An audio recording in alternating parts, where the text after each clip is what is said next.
사도신경으로 신앙 고백하심으로 12월 10일 수요일 새벽 기도회를 시작하도록 하겠습니다. 전능하사 천지를 만드신 하나님 아버지를 내가 믿사오며 그 외아들 우리 주 예수 그리스도를 믿사오니 이는 성령으로 잉태하사 동정녀 마리아에게 나시고 본디오 빌라도에게 고난을 받으사 십자가에 못 박혀 죽으시고 장사한 지 사흘 만에 죽은 자 가운데서 다시 살아나시며 하늘에 오르사 전능하신 하나님 우편에 앉아 계시다가 저리로서 산 자와 죽은 자를 심판하러 오시리라. 성령을 믿사오며 거룩한 공예와 성도가 서로 교통하는 것과 죄를 사하여 주신 것과 몸이 다시 사는 것과 영원히 사는 것을 믿사옵나이다. 아멘. 우리 찬송가 327장 주님 주실 화평 우리 같이 찬송하도록 하겠습니다. 찬송가 327장, 이전 통일 찬송가는 361장 찬송입니다.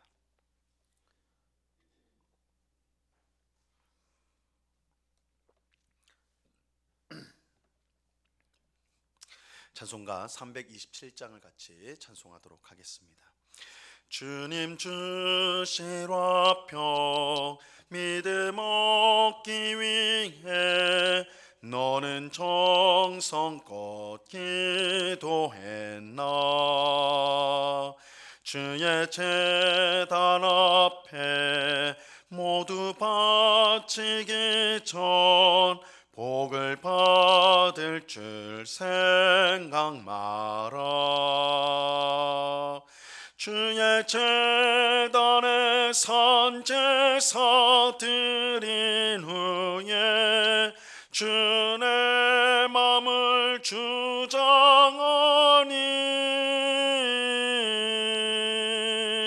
주의 뜻을 따라 그와 동행하면 영생 복락을 누리겠네.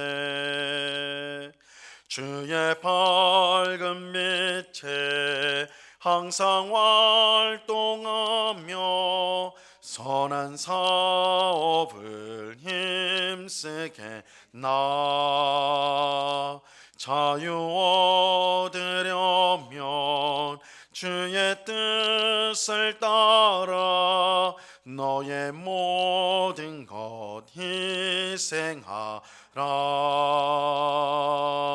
주의 제단에 산제사 드린 후에 주의 맘을 주장하니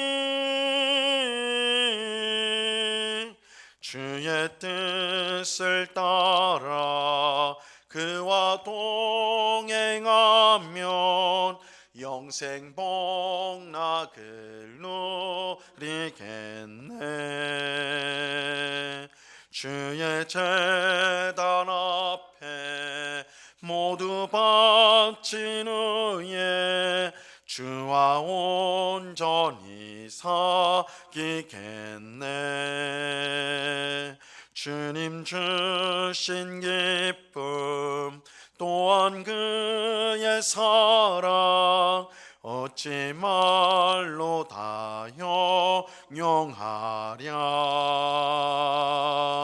주의 제단에 산제사 드린 후에 주의 맘을 주장하니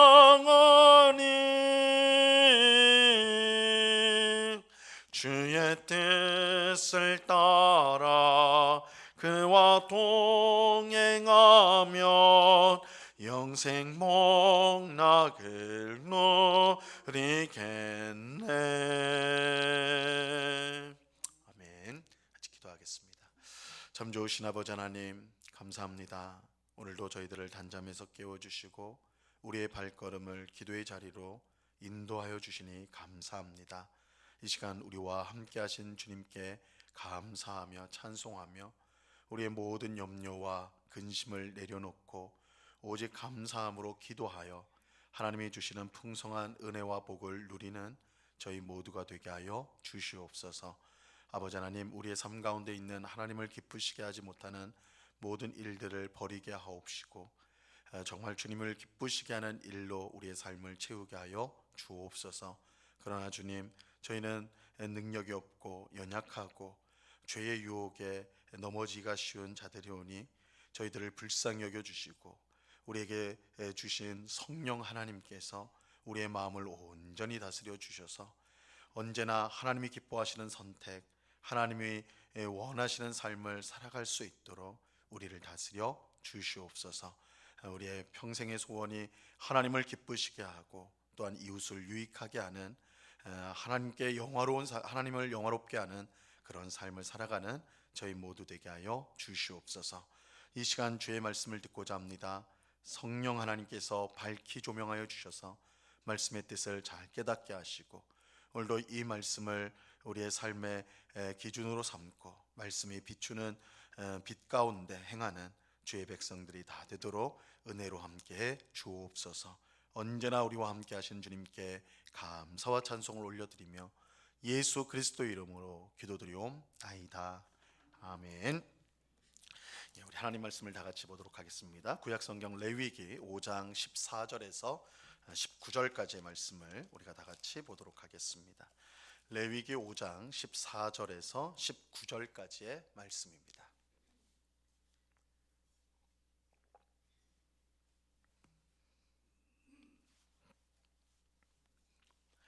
레위기 5장 14절에서 19절까지의 말씀, 우리가 하나님의 말씀을 한 목소리로 다 같이 읽도록 하겠습니다.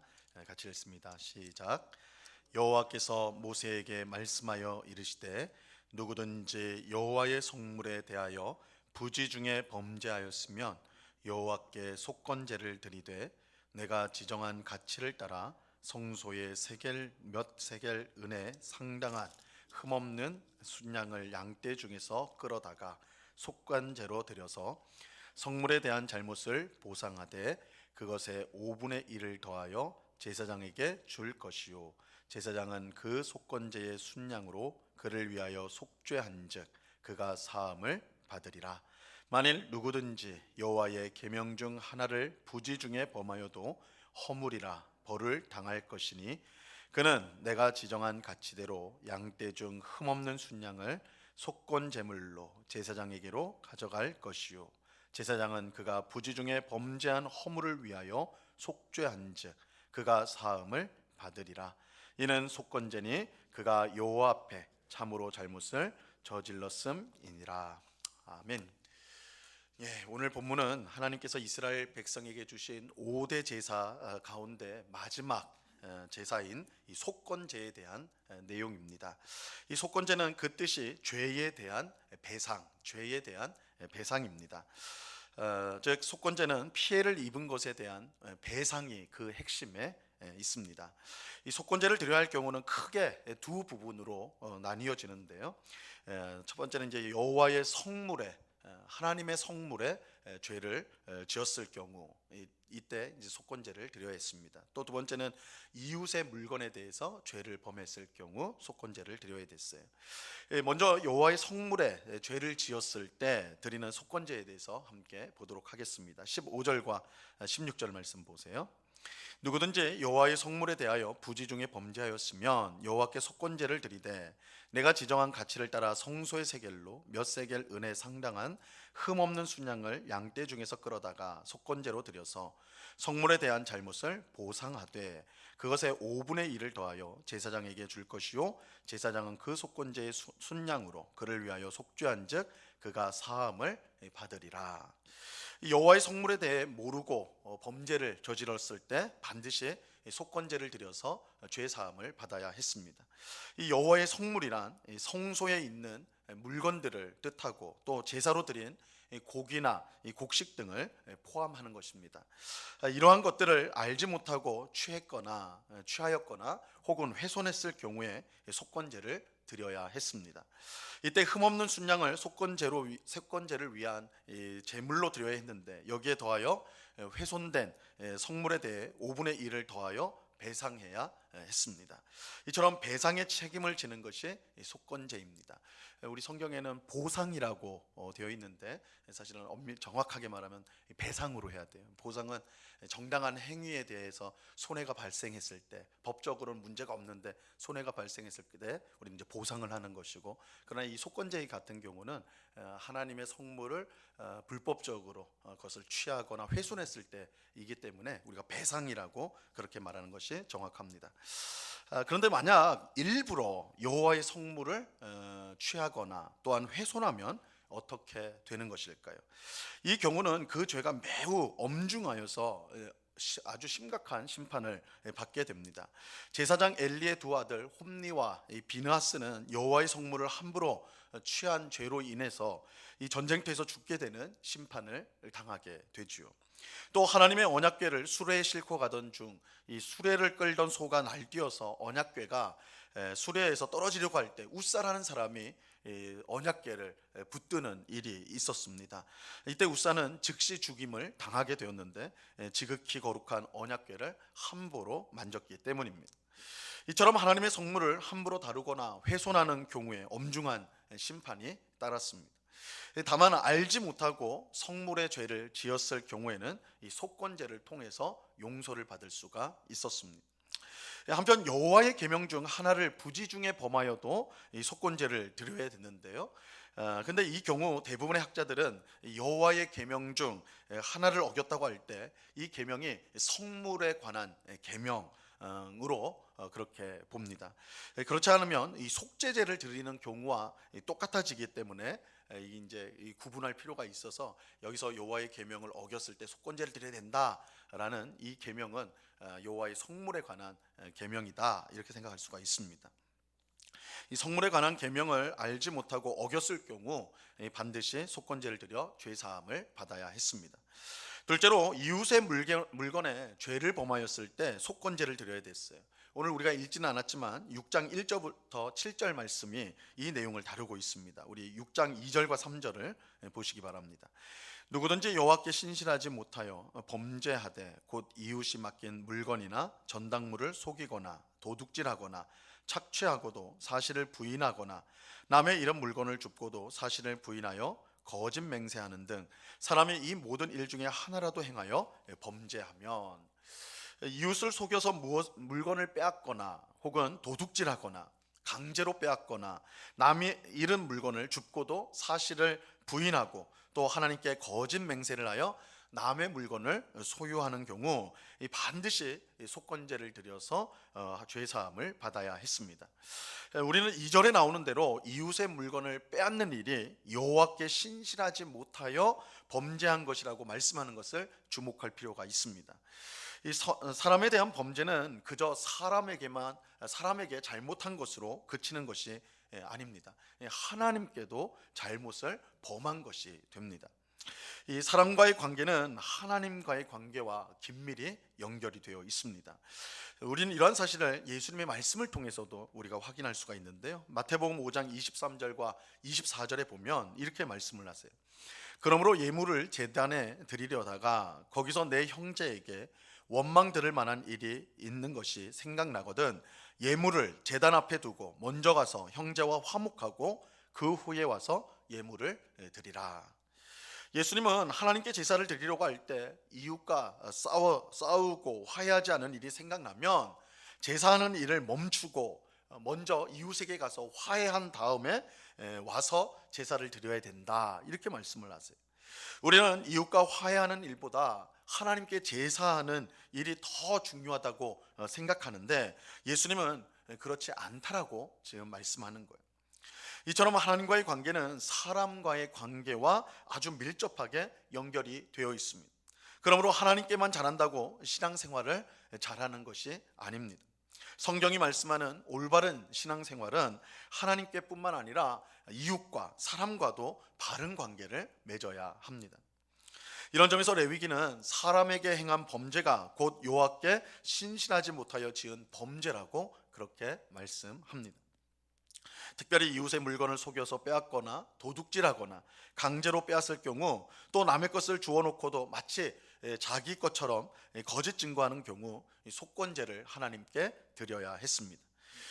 이 경우에도 흠없는 순양을 속건 제물로 하나님께 바칠 뿐만 아니라 이 피해를 준 사람에게 빼앗은 물건의 5분의 1을 더해서 돌려 주어야 했습니다. 그런데 출애굽기 22장에 보면 사람이 소나 양을 도둑질하여 잡혔을 경우에 이 소 한 마리를 만약에 훔친다면 소 한 마리에 소 5마리를 갚고 양 한 마리에 양 4마리를 갚아야 된다, 이렇게 규정한 율법이 나옵니다. 이 훔친 물건의 4배에서 5배를 원래 주인에게 배상해야 된다라고 말씀을 해요. 이것은 오늘 속건제의 내용보다 훨씬 더 엄중하고 강력한 내용이죠. 왜냐하면 속건제의 경우에는 단지 5분의 1, 20%만 더해서 보상하면 되었기 때문입니다. 왜 이렇게 차이가 나느냐? 똑같이 남의 물건을 훔친 것이고 가져간 것인데 왜 출애굽기 22장에서는 4-5배를 물어야 되고 이제 배상을 해야 된다고 하는데, 이 속건제의 경우에는 20%만, 5분의 1만 더해야 되느냐? 왜 이런 차이가 나는 것인가? 이런 차이가 나는 이유는 속건제의 경우는 스스로 죄를 깨닫고 자백하는 것이고, 이 출애굽기 22장의 경우는 그 범죄가 다른 사람에 의해 밝혀진 경우이기 때문입니다. 그래서 훔치고 도둑질한 것은 동일하지만 그것이 밝혀진 것에서는 차이가 있는 거예요. 속건제는 스스로가 자신이 죄를 깨닫고 이렇게 자수하는 형식으로 이루어지는 것이고, 출애굽기 22장은 남에 의해서 발각이 되는 그 범죄가 탄로가 났을 때 경우를 말하는 것입니다. 그래서 똑같이 남의 것을 훔치거나 빼앗았다 하더라도 스스로 죄를 깨닫고 회개한 경우에는 그렇지 않은 경우보다 배상의 책임이 훨씬 줄어든다는 것을 알 수가 있습니다. 이런 점에서 볼 때 속건제는 범죄한 사람이 스스로 자신의 죄를 깨닫고 회개하도록 유도하는 그런 효과를 가졌다고 말할 수가 있습니다. 오늘 우리는 이 속건제에 대해서 함께 생각해 보았습니다. 속건제는 죄에 대한 배상을 명령하는 제사입니다. 죄를 지었을 때 우리는 그것에 대해 단지 죄책감을 가지고 뉘우치는 마음을 가지는 것으로 충분한 것이 아님을 알아야 합니다. 이 죄가 가져온 피해에 대해서 배상할 책임이 있는 것입니다. 이러한 사실은 우리가 죄를 가볍게 생각해서는 안 된다는 사실을 일깨워 주는 것입니다. 우리는 예수님께서 우리 죄에 대한 속건 제물로 드려지셨다는 사실을 잊어서는 안 됩니다. 우리의 죄가 빚어낸 그 큰 죄값을 예수님은 자신의 생명으로 대신 배상하셨습니다. 그러므로 우리는 사소한 죄라도 가볍게 여겨서는 안 되고 하나님의 뜻에 합당하게 살도록 힘써야 합니다. 또 하나님과의 관계가 이웃과의 관계와 긴밀히 연결되었음을 알고 하나님과의 온전한 관계를 위해 힘써야 하듯이 이웃과의 온전한 관계를 위해서도 우리는 힘을 써야 합니다. 하나님만 잘 섬긴다고 하나님이 기뻐하는 사람이 아니라 하나님을 잘 섬길 뿐만 아니라 이웃 또한 잘 섬겨야 된다. 그것이 온전한 신앙의 모습이라고 오늘 속건제는 우리에게 교훈하고 있습니다. 오늘 주신 말씀을 우리의 마음에 잘 새겨서 하나님을 기쁘시게 하는 삶을 살아가는 오늘 우리 모두가 될 수 있기를 바랍니다. 이 은혜가 오늘 기도하는 우리 모두에게 충만히 임하기를 주님의 이름으로 축원합니다. 기도하겠습니다.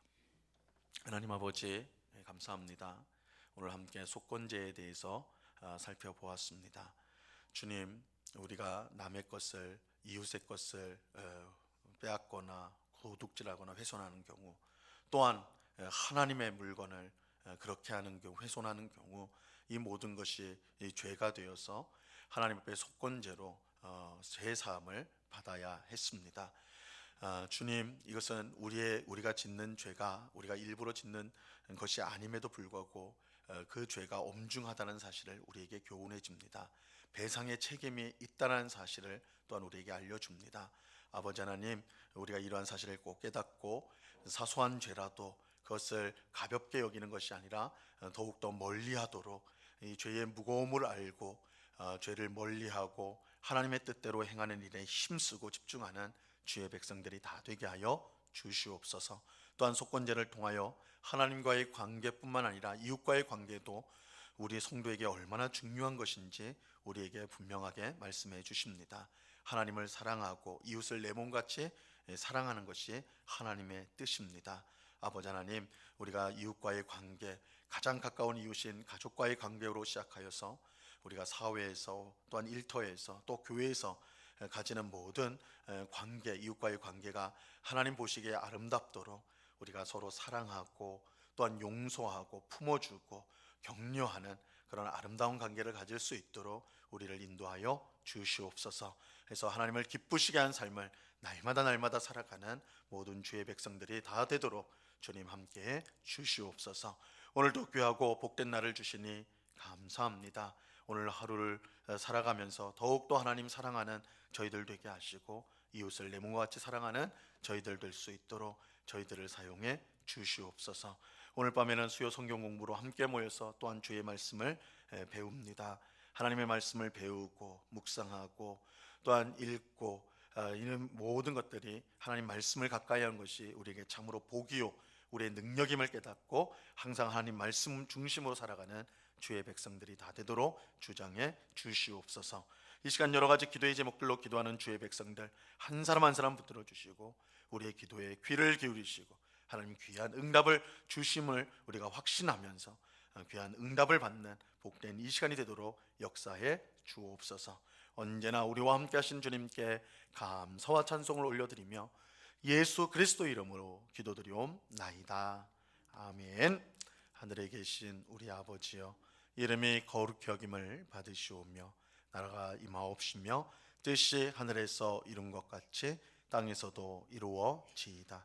오늘날 우리에게 일용할 양식을 주옵시고 우리가 우리에게 죄 지은 자를 사하여 준 것 같이 우리 죄를 사하여 주옵시고 우리를 시험에 들게 하지 마옵시고 다만 악에서 구하옵소서. 대개 나라와 권세와 영광이 아버지께 영원히 있사옵나이다. 아멘.